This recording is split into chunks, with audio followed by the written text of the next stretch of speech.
বাবা, আমি বড় হয়ে খেলোয়াড় হতে চাই। আমাকে একটা ব্যাট কিনে দাও প্লিজ। আচ্ছা বাবা, এখানে হকি ব্যাট আর ক্রিকেট ব্যাট আছে, তুমি কোনটা নিতে চাও? বাবা, দুইটার খেলা তো ভিন্ন।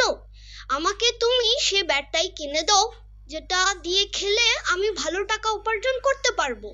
সবাই আমাকে সম্মান করবে। ঠিক আছে বাবা।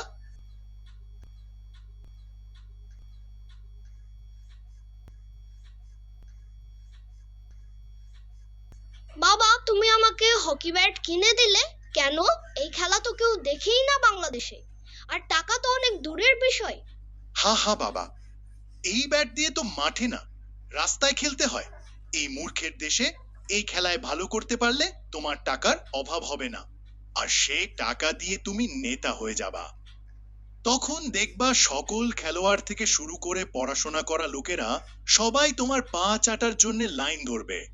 কিন্তু বাবা, আমি তো খেলতে পছন্দ করি। তুমি খেলবা সাধারণ মানুষের জীবন নিয়ে, আর কেউ যদি বেশি কিছু বলে তাহলে তাকে ধমক দিয়ে বলবা, আসো খেলি, খেলা হবে। সাধারণ মানুষ তো তাহলে আমাকে ভালো বলবে না। ভালো বলবে বাবা। তুমি কোনো এক ভণ্ড হুজুরকে টাকা দিয়ে তার মুরিদ হয়ে যাবা, সে তোমার হয়ে একের পর এক ফতোয়া দিবে। কি বলো, এমনটাও সম্ভব?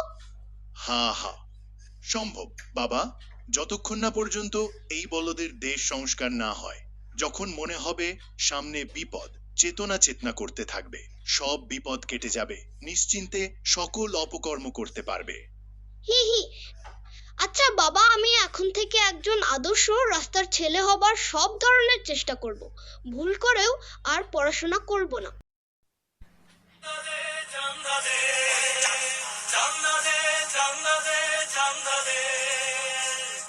বাংলাদেশ আমার বাপের বাংলাদেশ, মেয়ের বাংলাদেশ আমার মায়ের বাংলাদেশ।